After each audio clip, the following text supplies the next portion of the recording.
Bir o'g'ri bo'lgan ekan.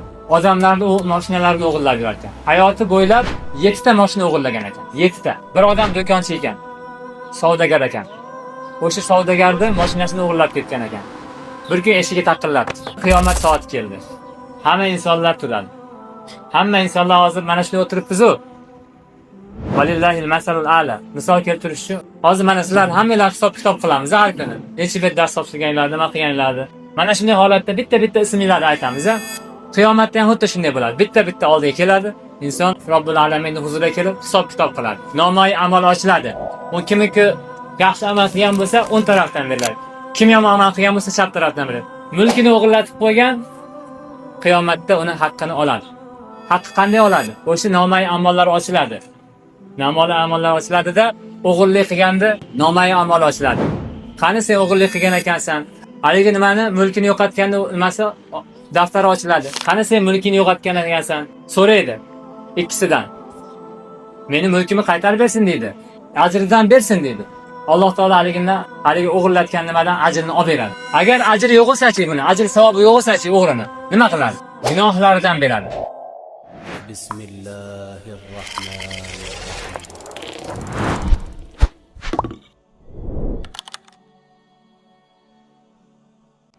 Bismillah, alhamdulillah va salatu va salam ala rasulillah va ba'd. Aziz o'quvchilar, biz sizlar bilan har kuni bir mavzuda gaplashyapmiz, suhbat qilyapmiz. İnsonga gunoh va ma'siyatlarning ta'siri va uning oqibatlari haqida. Bugun ham ayni shu suhbatimizni davom etamiz inshaalloh. Biz sizlar bilan nimalar haqida gaplashdik? Qobil va Qobil yaxshi yomon. Qobil va Qobil haqida, Qobil va Qobil qissasidan biz ibratlar olyapmiz, Ayniki gunoh va ma'siyatlarda ilk birinchi sodir bo'lishida Qobil va Qobildan qissalardan ibrat olib xulosa chiqaryapmiz. Birinchi gunoh va ma'siyat shayton tarafidan bo'lganligi, undan keyin Odam alayhisalom, undan keyin Qobil va Qobil tarafidan, undan keyingi gunohlar to'g'risida gaplashyapmiz. Bugungi mavzuyimiz aziz o'quvchilar o'g'irlik haqida bo'ladi. Kabira gunohlardan, o'g'irlik jamiyatni parchalashiga, jamiyatni buzilishiga sababchi bo'ladigan o'g'irlik haqida. Mavzuga kirishdan oldin men bir narsani aytib o'tmoqchiman. Har doim aziz o'quvchilar mavzuga, darsga diqqatli bo'lamiz. Eslatib o'taman. Bu qalb bor-ku, qalbga. Xuddi qanday misol keltiramiz mana. Bir idish olsak, shisha idish. Shisha idish bittasi biri pokiza. Ichi ochiq uni. Toza uni ichi. Bir suv quyadigan bo'lsangiz, uni suv ichiga pokiza bo'lib to'ladi. Bizning qalbimiz xuddi shu nimaga o'xshaydi ekanda. Mana shu 3 ta idish bor. Biri usti yopilgan, biri usti ochiq va biri ichi kir, iflos bo'lgan. Alloh taolo mo'minning qalbini xuddi shunday qildi. Va zakkir fa inna zikra tanfa'ul mu'minna. Albatta bu zikrdan faqat mo'minlar foyda olar ekan. Lekin kofirlarda zikr qilganda Alloh taolo aytdiki, "Xatamallohu ala qulubihim." Ularning qalbini muhrlab qo'ygan. Xuddi bu berki idishga o'xshaydi. Unga nasihat qilasizmi, unga bir narsani eslatasizmi, qalbiga kirmaydi u. Bu quloqdan kiradi, o'ng quloqdan, chap quloqdan chiqib ketaveradi. Ko'zi bilan ko'radi, haqni qabul qila olmaydi. Uchinchi toifa bu munofiqlar zikr qildi. Ularning qalbida maraz bor dedi. Xuddi u nimaga o'xshaydi? Kir idishga o'xshaydi. O'sha shisha idish bor-ku, ichi kir, uni agar suv toza narsa qo'yadigan bo'lsangiz, unga bir yaxshi nasihat qiladigan bo'lsa, yaxshilikni illo yomonlik deb qabul qiladi. O'sha yaxshi narsa kirsa, toza suv kirsa unga, qalbiga bulg'ab tashlaydi, kir qilib tashlaydi. Qalb xuddi shunday. Kimdir qalbi sof, pokiza, yaxshilikni qabul qilayotgan bo'lsa, u qalblarda juda ham ko'p yaxshilik bor. Bugun xursand bo'ldik. Ba'zi o'quvchilarimiz yig'lab duo qilganligidan. Haqiqatda bu mavzular, gaplar, gunoh va ma'siyatlar ta'siri, bu mavzular ta'sir qilyapti ekan bu qalblarga. Agar sizlarning qalbinglar toza bo'lganda, Qur'on o'qib to'ymardi dedi, Usmon roziyallohu anhu aytadi. Haqiqatda qalb toza bo'lsa, Alloh zikridan to'ymaydi. Alloh zikriga bu duo ham kiradi, Qur'on tilovatlari kiradi. Hech kim yo'q joyda ko'z yoshini to'kib Allohdan qo'rqgan qalblarga Alloh taolo jahannam o'ti tegmaydi degana. Bir odam yig'lab duo qilayotgan bo'lsa Allohga yoki yig'lab qalbi haqiqatda erib ma'ruzalarni eshitib yoki da'vatlarni eshitib ta'sirlanayotgan bo'lsa, biz yig'lanmaganimiz uchun Allohga yig'lashimiz kerak bo'ladi. Biz qalbimiz erimayapti. Nimaga meni qalbimga kirmayapti? Men nimaga tushunolmayapman bu narsalar deb Allohdan yolvorib yig'lab so'rashimiz kerak. Endi mavzuga kiradigan bo'lsak, bugungi mavzuyimiz aziz o'quvchilar, kabira gunohlardan eng kattasi bo'lgan bo'lsa, o'g'irlik haqida bo'ladi. O'g'irlik nima? O'g'irlik o'zingizni mulkingiz bo'lmagan narsani o'zingizniki qilib olishlik bo'ladi. Bilasizlar buni, ha? Bilasizlar, hamma biladi o'g'irlik nima ekanligini. Yosh bola ham biladi. Ha? Yosh bola ham biladi. Lekin uni oqibatlarini, uni qanchalik katta nima gunoh ekanligini juda ham kam odam biladi. Illo man rahima robbi. Alloh illo rahim qilgan odamlargina buni yomon oqibatligini biladi. Birinchi oyatlaridan Baqara surasida nima qiladi? Alloh taolo aytadiki, allazina yu'minuna bil g'oyib deydi. Ular g'aybga iymon keltiradi. Va yuqimunas solah. Va ular namozni qoyim qiladi deydi. Ahsad, mashalloh Bilol. Va mimma razaqnahum yunfiqun dedi. Biz ularga rizq bergan narsalardan boshqalarga nima qiladi? Infoq qiladi. Ahsan, Abdulhay. Boshqalarga berishadi dedi. Alloh buyurgan ibodatlar bor, Alloh qaytargan ma'siyatlar bor, gunoh va ma'siyatlar. Shuning uchun aziz o'quvchilar, bir amal qilishdan oldin uni oqibatini o'ylashlik kerak. Xo'p, o'g'irlik mavzusi. Bugungi mavzuyimiz o'g'irlik ekan.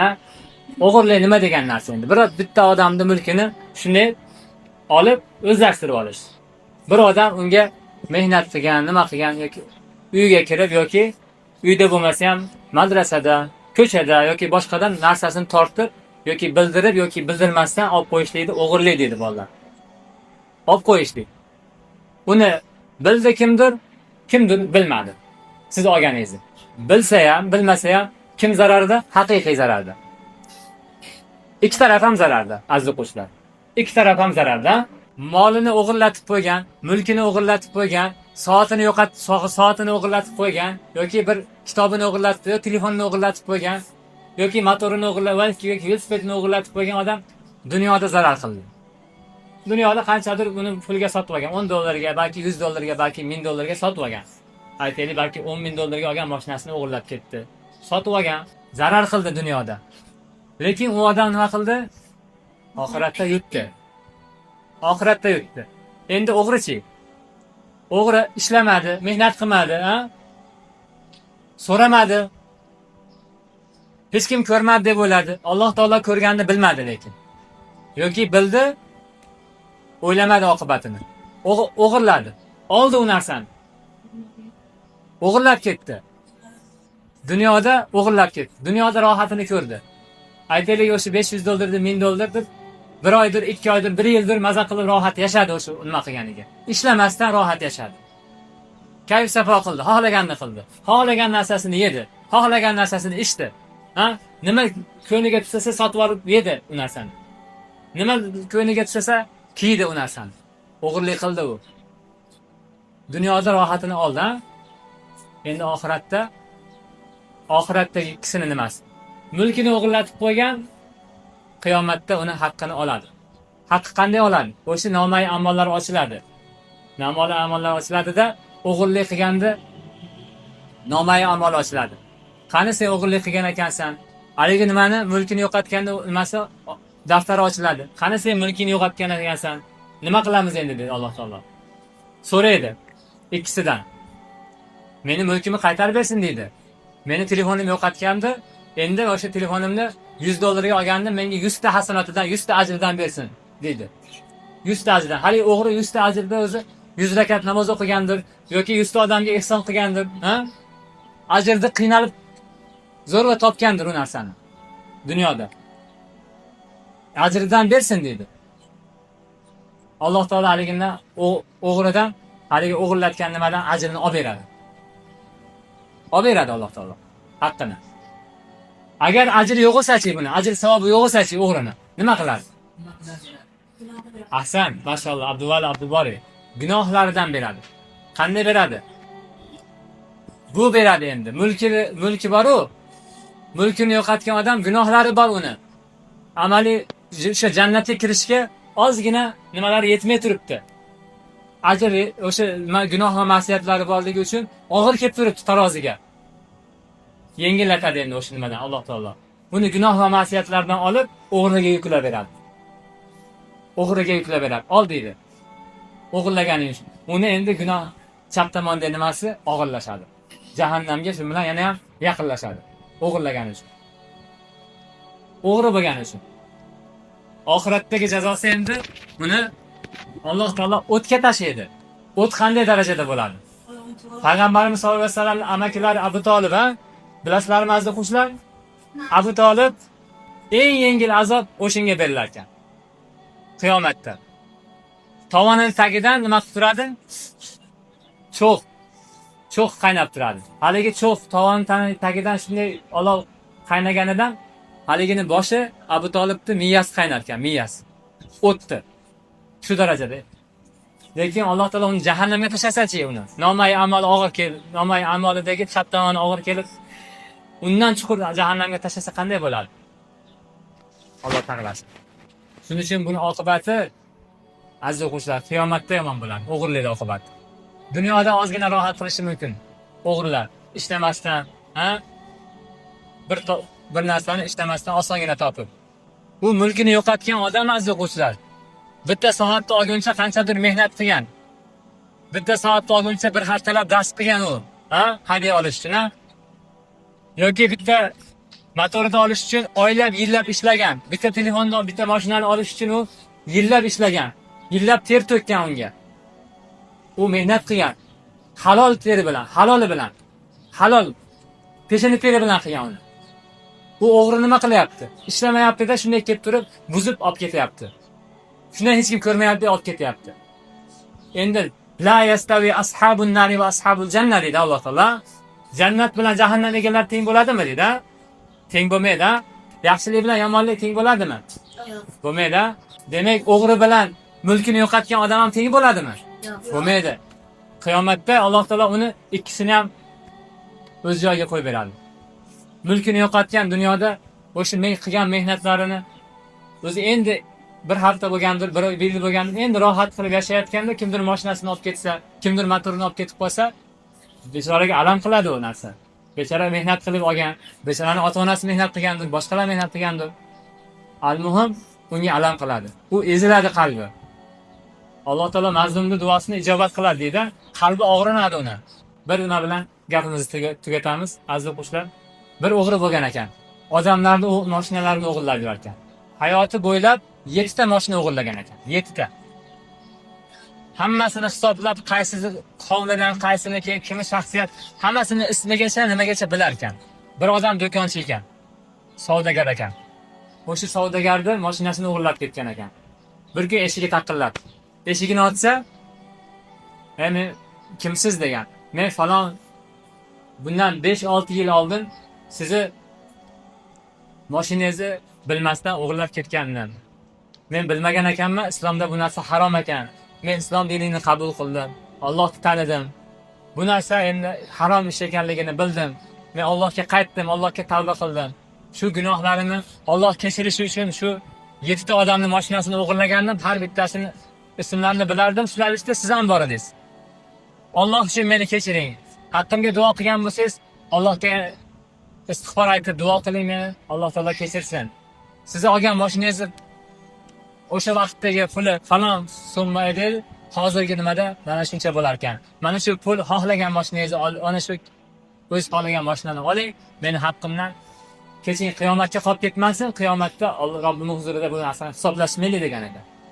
Deganda haligini tashlab ketgan. Haligi savdogar bo'lgan ekan haligi odam. Tashlab ketayotganda to'xtang degan ekan. Haligi o'g'ri bunday qarasa, o'g'irlab ketgan, tavba qilgan. Haligi odam yig'layotgan ekan. Nega yig'layapsiz bu? Men sizga nima berdim? Mashinangizni qaytarib bergan bo'lsam, yana nima bo'ldi desa, men shunday yig'layapmanki, Allohdan shuncha yildan beri mana men musulmonman. Allohga ibodat qilar edim. Lekin savdogar bo'lib odamlarni haqqidan urib qolardim tarozidan derkan. Har kelganda tarozidan urib qolib qanchadir men ularni siz masalan 7 ta odamni bilarkansiz har bir ismini. 7 ta odam o'g'irlaganingizni. Men millionlagan odamlarning qanday ismini qayerdan bilaman ularni? Alloh meni kechirarmikin deb qo'rqib qolgan ekan. Savdogar bo'lgan odamlarning haqqini tarozidan urib qolgan. Tarozidan urib qolgan.